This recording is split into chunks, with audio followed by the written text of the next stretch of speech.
Hi friends, ஹெல்த்தியான ராகி பக்கோடா எப்படி செய்யலான்னு பார்க்கலாம் வாங்க. ஒரு பவுல் வச்சுக்கலாம். பெரிய வெங்காயம் நீல வாக்கில் கட் பண்ணி சேர்த்திக்கலாம். துருவிய இஞ்சி அது கொஞ்சம் போட்டுக்கலாம்.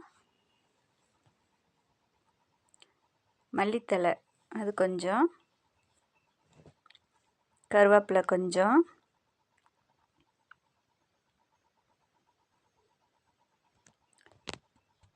தேவையான அளவு உப்பு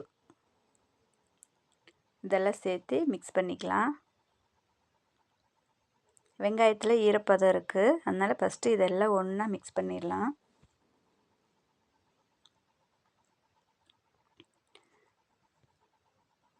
காரத்துக்கு வரமிளகாய்த்தூள் அரை ஸ்பூன், சீரகம் அரை ஸ்பூன், சோம்பு அரை ஸ்பூன் இதெல்லாம் சேர்த்திக்கிறேங்க. இப்போ இதையும் மிக்ஸ் பண்ணிடலாம். உங்களுக்கு தேவைப்பட்டால் வரமிளகாவும் போட்டுக்கலாம், பச்சை மிளகாவும் போட்டுக்கலாம்.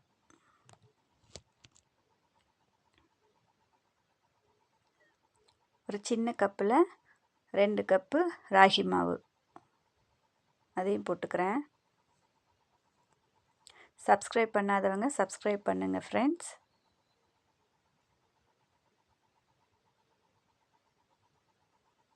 ஃபஸ்ட்டு இதை எல்லாம் ஒன்றா மிக்ஸ் பண்ணிக்குவோம். அதிலே கொஞ்சம் ஈரப்பதம் இருக்கும், அதனால் ஃபஸ்ட்டு மிக்ஸ் பண்ணிவிட்டு அப்புறமா நம்ம தண்ணி சேர்த்திக்கலாம். கொஞ்சம் எண்ணெய் இது கூட சேர்த்திக்கலாம்.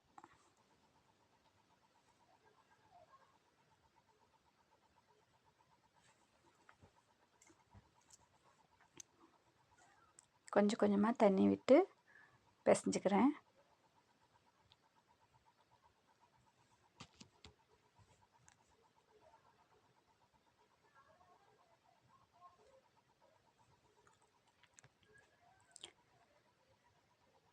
இப்போ இதில் ஒரு கைப்பிடி பொட்டுக்கடலை அதுவும் அது கூட போட்டு மிக்ஸ் பண்ணிக்கிறேன். பாருங்கள், ரெடி ஆயிடுச்சு. இப்போ வடைச்சட்டி வச்சு எண்ணெய் ஊற்றி வச்சுருக்கேங்க, காஞ்சிருச்சு எண்ணெய். இப்போ கொஞ்சம் கொஞ்சமாக எடுத்து கிள்ளி கிள்ளி போட்டு அதை நம்ம ஃப்ரை பண்ணி எடுத்துக்கலாம்.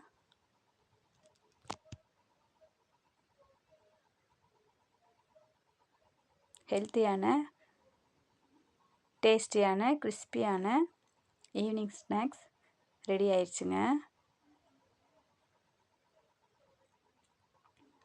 ஒரு பக்கம் வெந்துருச்சு, இன்னொரு பக்கம் திருப்பி போட்டுடலாம்.